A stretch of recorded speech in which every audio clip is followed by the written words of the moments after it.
another assistant instructor. So they're not going to, if I was teaching the class, they're not going to shadow me. They're going to shadow the assistant instructor. Or they're going to shadow another leader that's been there for a while. And again, remember, these are anybody that is in your instructor class. It doesn't, not necessarily your paid staff or your highest belts. This could be a 14-year-old blue belt, and they can be, shadowing and working on their instructor training. So on the job training, shadowing is the first thing that I like to have them do. And all their responsibility is to do whatever the assistant tells them to do. Hold this target, help this person, be a partner. Nothing too crazy, because you want them to build confidence more than anything, and feel comfortable out there. That's the most important thing when people are first starting. They want to do it, but they're also terrified that they're going to have to teach a class or get up and lead a warm up. And I want to make sure that they feel confident first, and then we'll work into those bigger things. So on the job training, first thing that they're going to do is simply shadow. And then as they shadow, the person that they are working with can give them instruction based on what they've learned. So they have a mentoring role. And now they are on the job training being a mentor to this new person coming in, and then the person that's instructing the class, the main instructor, can talk to the assistant. How did this new person do shadowing you today? And get feedback, and just kind of see how the whole train and the whole chain works, from the very first time somebody comes in to shadow, to the assistant that's helping them, to the main instructor who is running the class. They're checking. So the main instructor doesn't have to worry about checking on this person's very first day helping, because that can be distracting if you're teaching the class. Sometimes I've been in a situation where it was harder to manage the class assistants and the assistant instructor and the volunteers than it was to actually teach the class. So I like to spread that out a little bit. So from now, now I have my new people come in. They're not helping me teach the class. They're helping somebody else, just shadowing them along. So any questions about that kind of first level of when an instructor or a leader starts volunteering, or comments? Does it make sense? Okay, all right. So based on that, how they're doing and the feedback I get from the other assistants in the class on how that new person is doing with their on-the-job training, then I can work towards what's the next step.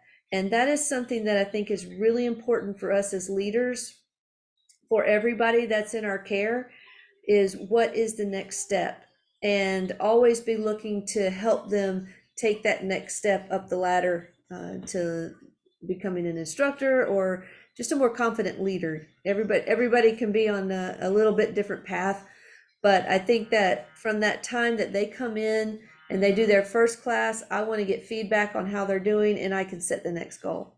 And it may be that they need to shadow for a very, very, very long time, okay? Because either they're too shy, or they're too timid, or they don't know the curriculum very well, or this person has got it. They're ready to actually, they can handle 2 or 3 kids on their own, or 2 or 3 students on their own. They're confident, they're knowledgeable. It's just, they're just at a different leadership level than maybe somebody else. And I can set that challenge appropriately.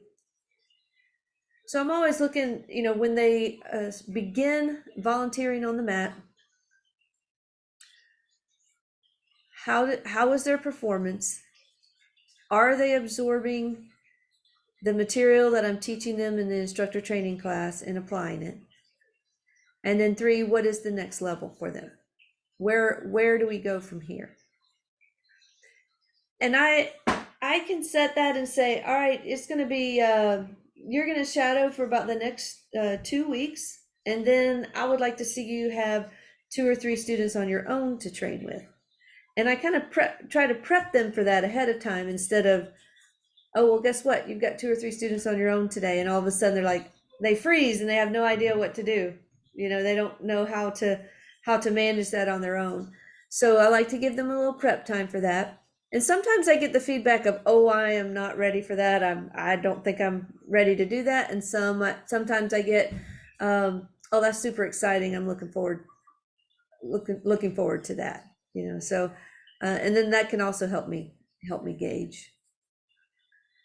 And that's really just your very first level of how do you get them feeling confident and ready to move on to the next level.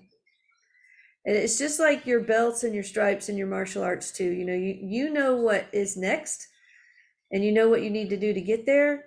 Instructor training is the exact same thing. They should know what is next, what's the next level, and what do I need to do to get there. An example right now, I have a good solid crew. Their curriculum knowledge, they're not certified instructors yet. They're getting close, but they've been going through the programs. They've gone through a couple of the different levels and they're almost ready. But 2 of them have a really difficult time projecting.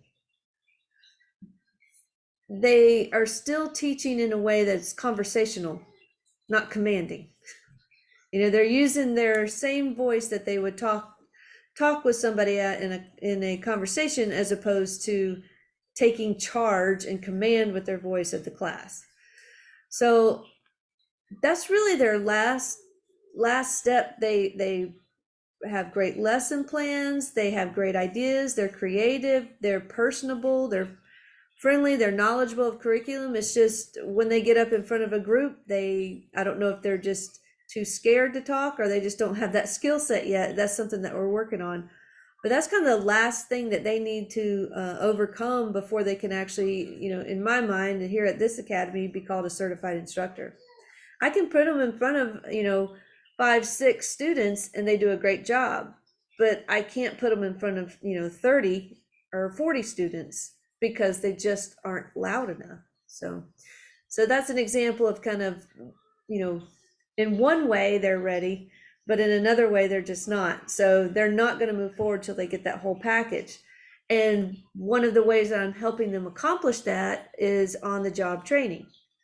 So putting them up in front of large groups of people with a quality head instructor or certified instructor, watching them and giving them feedback, and even being in the back of the classroom going, like, you got to be louder, you got to be louder. So it's on the job training, but it's supervised on the job training, and then they can get immediate feedback on how they're doing. And if they're just not getting that skill set down, then we'll just go back to the drawing board and work on it some more until they can improve. But the only way for me to know that they can't project is to actually put them in a position where they have to, and then I can see if they can do it or not. And then I might have, I can't think of anybody right now, but sometimes you could have somebody that has no problem projecting, but maybe their knowledge of the martial art itself isn't where it should be, so there's always something to work on. But that's how I utilize on the job training for the very, very new person or for somebody who is experienced. There's always the next level. Last summer I had one of my head instructors, his on the job training. He can teach any class that we have here. He can teach it, no problem. I could call on him. I'm not concerned about him doing a great job because he always does. But I need to set a challenge for him. And the challenge that I set for him last summer was to host a training camp over the summer for the teenagers that were learning to be instructors.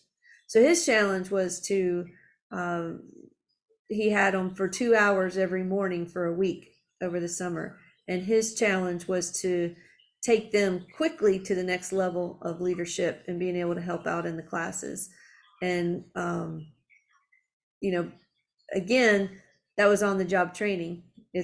He'd been training, but then when he was actually put in that position to do it as part of his job that over the summer, then he can see, where am I at as a leader?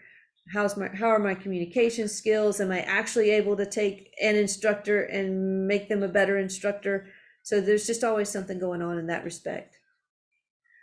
So just to kind of recap a little bit, on the job training for your instructors, day one, start with shadowing. And then you have your different levels all the way through, and they move through those just as fast as they can. You know, if they're ready for the next step, small group, let them have that next step. If they're ready for the next step of that, lead the warm up for the entire class. Let them take that. Then just keep working them forward that way. And before you know it, you actually have created this really quality, confident instructor. But I do believe in the on the job training to help get that done. It can't all just be role playing and practicing and training on form. They have to get on the mat and actually put that to practice in order to become a good teacher. So Can I add to that? yes. And stop me if I lost connection there for a minute. So stop me if you already said it. But our level threes, we actually have 5 level 3 instructors right now that are learning to step up to that next level to be able to teach their own class. And just on theme with what you were talking about on the job training, it's been going great. I assigned them each one class. We did this over the last 3 weeks, and they all had a class during the week that they were going to teach, and they were busy classes. They were big classes, and they've been training with us for a long time, and their ages are ranging, but uh, the ages are between 16 and 19, and so they actually taught the class with either myself or one of our head instructors on the floor, taking notes on them as they were teaching their class. And just like anything that we do, the first time there were some bumps in the road. We were kind of on the mat to make sure in case anything went crazy. We were there to get it back on track, um, but that never happened. They did a great job. Uh, there was definitely room for improvement, and so afterwards, after the day, we kind of debriefed, went over their notes on what they did well and what they could do better the next time. We did put a week break because I didn't want the classes for 2 weeks in a row to be, because it was a little bit of a bumpy class, wasn't the smoothest. So I wanted next week just the classes to be normal and smooth. So we had our head instructors teaching, and then the week after they did it again, the same class, same time, and trying. And then the head instructors were out there taking notes again, and they were trying to implement the changes we um, uh, suggestions that we had given them previous. So, and they did so much better, and that was really awesome to see. This week we're on a break week again. It's just going to be normal head instructors, and they're actually going to do it a third time as well. So that's kind of how we're doing on the job training with some of our more experienced staff they're right in that boat where they can lead 10 or 12 kids at a time. Um, and we're getting them up to that next point where they can lead 30 or 40 or 50 kids or adults at a time. And that's a big jump. That's tough to do. That's tough to manage. That's a lot of managing a classroom. And we're doing that. I absolutely hate doing that out of necessity, or we're all sick, so and so's got to jump out there and do it, and we're not even there. I think that's a terrible scenario to put them in. Um, they're doing it while we're there, while we're present, taking notes, and giving them direct feedback, both positive and what they can improve on. And that system is just going really well. So I just wanted to throw that how we're kind of doing that with our upper levels too. So yeah, and it's just like any other training. You can't tell how they're doing unless you are watching them. You can't just say, "Well, how did your form go today?" "Oh, I got better at it." You know, we have to watch them and make sure, because we all might think either we're doing worse than we really are, or we're doing better than we really are, and that's where we come in as instructors. So what do you guys do? We got about 10 minutes left here. What do you guys do for on the job training as you're bringing on new folks, whether they're just a leader, volunteer, assistant, or helping your instructors move up? What do you guys do?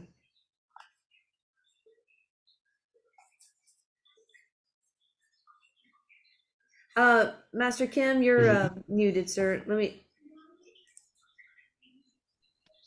Okay, I'm There back. you go. Okay, So I put them in a line, and then their job is to compliment them. We go by. I have memorized that far.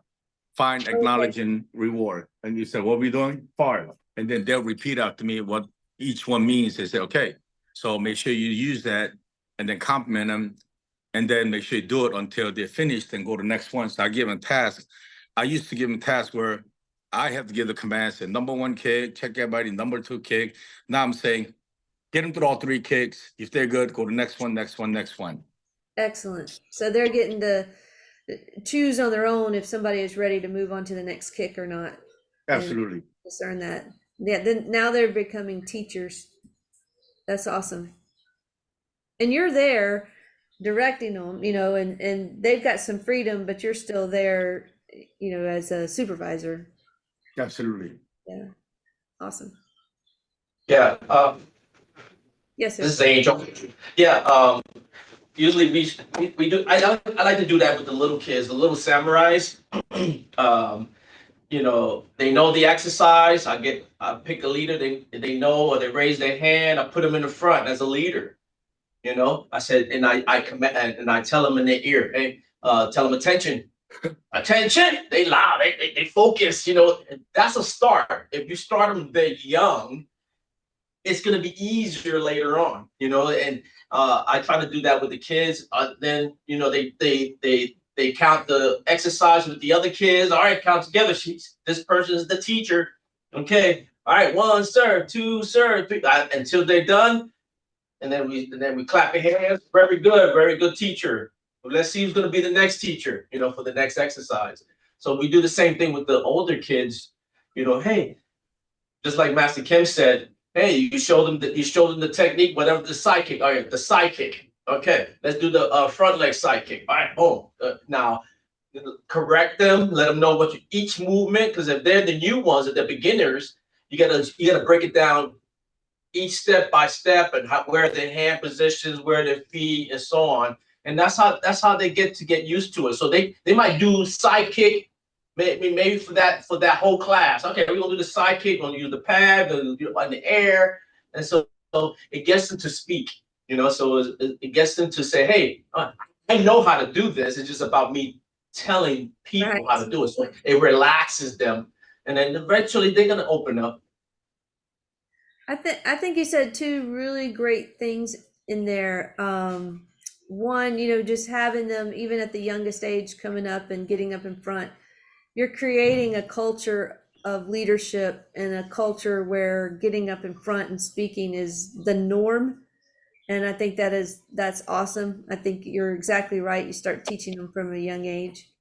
And then both of you guys, for the older kids, giving them, you're empowering them to be leaders because they get to choose when the child knows it, or the student they're working with knows it and can move on to the next thing. So now they have, like, they're not just holding the pad or watching them, but they're actively looking, okay, they did everything right. I'm excited we get to move on to the next thing. So that culture of leadership in your school, and then the empowering your leaders to be able to move forward and help the student move forward, that's really great. I think that is 100% on the right track. Another way what we like to do is, demonstrate that combination. Everybody's just raising their hand because they want to demonstrate it, right? See, they want to demonstrate it. Then when they demonstrate it, it's like, all right, back and forth. Oh, man, clap, clap, and then eventually somebody else is going to want to do it. Somebody else is going to want to do it. Demonstration. I want to demonstrate. So that's part of it, and it's just about empowering kids in those little subtle ways, so it's really cool. Absolutely. I think, as we grow as teachers and instructors and leaders, I think seeing that, the moves and the techniques and everything, they are very important, and they're so good for your health and your confidence and your safety.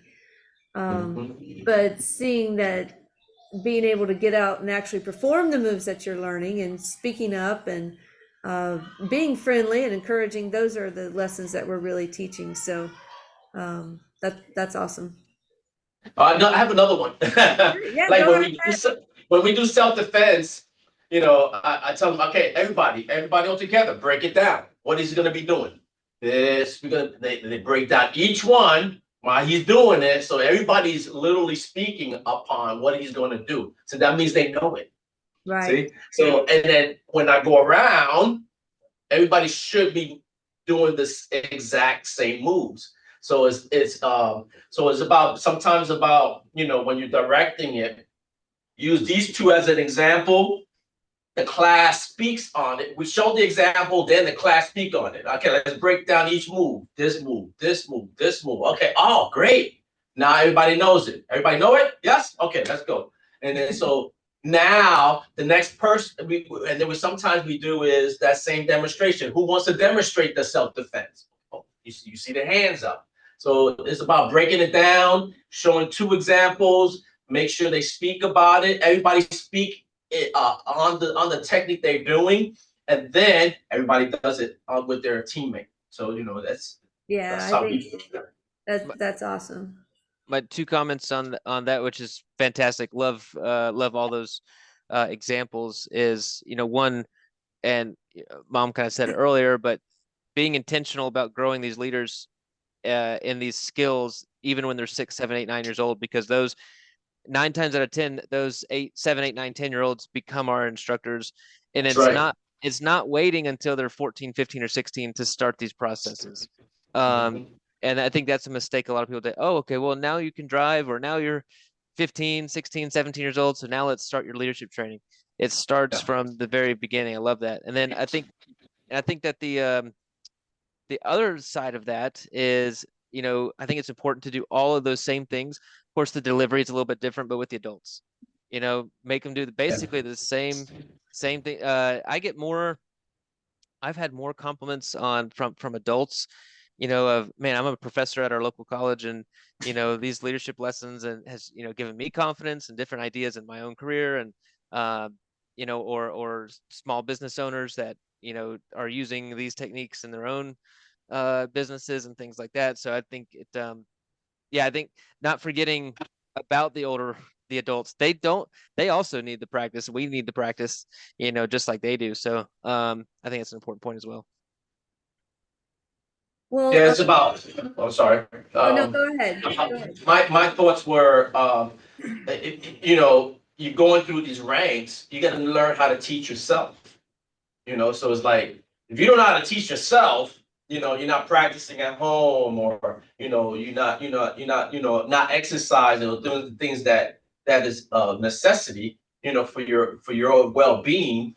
you know how can you teach someone else? So first, that it's important that, okay, you got to do this kick this many times at home and practice that. Practice your combinations or your form. So make sure you do those things, right? And then if you can teach yourself to do it, I want to see you. All right, let me see you do it. And especially if you do like little privates, let me see you do it. Okay. All right, good. Okay, this is what you need to work on. This, right? So it empowers them to, hey, I need to guide myself to that, in order to be a teacher for myself. I got to teach myself first. In order for me to teach somebody else, it's going to be even harder if you can't teach yourself.